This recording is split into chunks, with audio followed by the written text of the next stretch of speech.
আউযুবিল্লাহি মিনাশ শাইতানির রাজিম বিসমিল্লাহির রহমানির রহিম। আজকের শূন্য পদে সর্বজনীন বদলির দাবিতে সারা বাংলাদেশ থেকে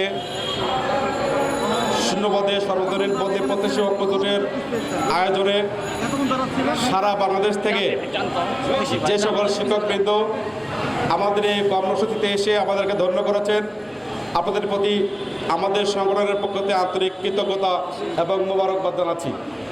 আমরা আশা করি আমাদের প্রত্যেকটা ন্যায্য আন্দোলনে অবশ্যই আপনারা আমাদের পাশে থাকবেন। আপনারাই কিন্তু আমাদের শক্তি।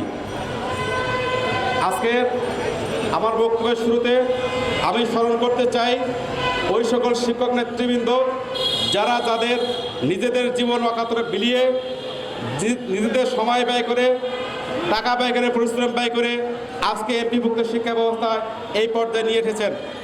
আপনারা জানেন, আমরা যখন বর্তমান যুগে নতুনভাবে নিয়োগ পাই আমরা 12,500 টাকা স্কেলে বেতন পাই, কিন্তু এই পরিস্থিতি কিন্তু একসময় ছিল না।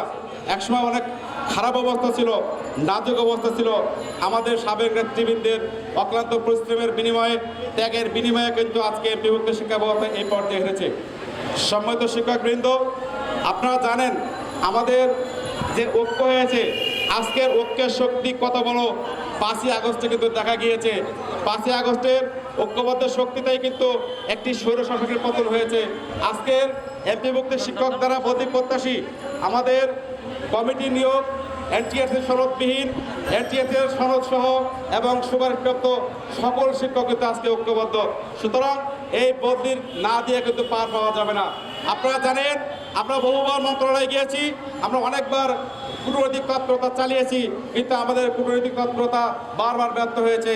কারণ ওখানে ওই সাবেক প্রেতাত্মা যারা ছিল সেই প্রেতাত্মারা কিন্তু বসে রয়েছে। আমাদের সুবিধা পেলে আমাদের মাইন্ড হয়তো পজিটিভ হবে, সরকারের প্রতি আমাদের মাইন্ড পজিটিভ হবে, এই কারণে কিন্তু আমাদের বদলিটা হচ্ছে না।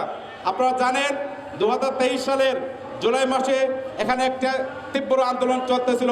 এই আন্দোলনের সময় গাজীপুরে একটি কর্মশালা হয়েছিল।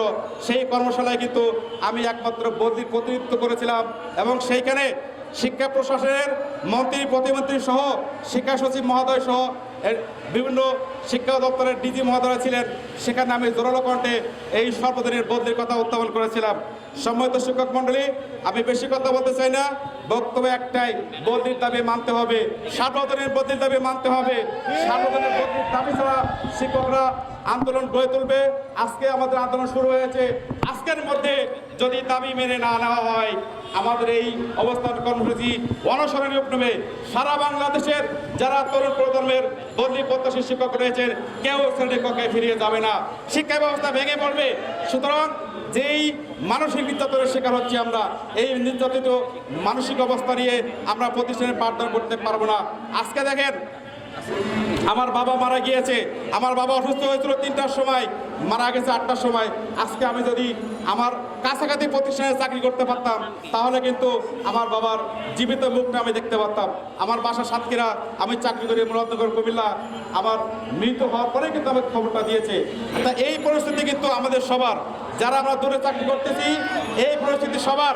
সুতরাং আমার মনে হয় না বদলি প্রত্যাশী কোনো শিক্ষক যারা দূরে চাকরি করছে তারা কেউই তার জীবিত পিতা বা জীবিত মায়ের মুখটা দেখতে পেরেছে এবং নিজেদের আত্মীয়স্বজন মারা গেলে জানাজায় শরীর হওয়ার মতো সুযোগ আমাদের হয় না। আমাদের বক্তব্য পরিষ্কার, আজকের মধ্যে যদি আমাদের দাবি মেনে নেওয়া হয় আমাদের কর্মসূচি লাগাতার চলবে। এই কর্মসূচি অনশনের রূপ নেবে এবং তরুণ প্রজন্মের শিক্ষক প্রতিষ্ঠানে ফিরে যাবে না। বদলি অবশ্যই নিতে হবে এবং সার্বজনীন বদলি।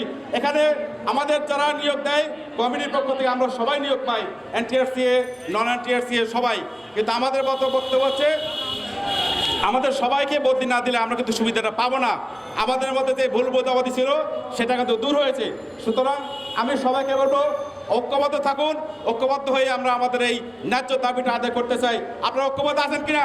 সবাই ঐক্যবদ্ধ আছেন কিনা? সবাই ঐক্যবদ্ধ আছেন কিনা? ঐক্যবদ্ধ হয়ে কিন্তু আমরা এই দাবিটা নিয়ে ফিরতে চাই।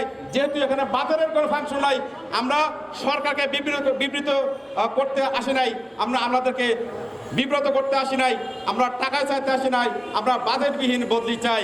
যেখানে এখানে টাকার ফাংশন নাই, আমরা বরং সরকারকে একটা অফার দিচ্ছি আপনারা যখন বদলির আবেদন নেবেন 1000 টাকা আমাদের কাছ থেকে ফি নেবেন, 1000 টাকা ফি আমরা দিতে রাজি, 5,000 টাকা ফি দিতে রাজি। আমরা কোটি কোটি টাকা সরকারকে রাজস্ব দিতে চাই এই বদলির পক্ষ থেকে। সুতরাং এখানে আর্থিক কোনো ফাংশন নাই, আমরা সরকারকে টাকা দিতে চাই। আপনারা কেউ টাকা দিতে চায় না, আমরা টাকা দিতে যাচ্ছি, আপনারা আমাদের কাছে টাকা নেন, আমাদের কাছে ফি বড় একটা ফি নিয়ে আমাদের বদলির ব্যবস্থা করেন। সুতরাং বদলি না হওয়া পর্যন্ত এখান থেকে আমরা কেউ যাবো না ইনশাআল্লাহ। সবাইকে ধন্যবাদ জানিয়ে আমি আমার বক্তব্য শেষ করছি।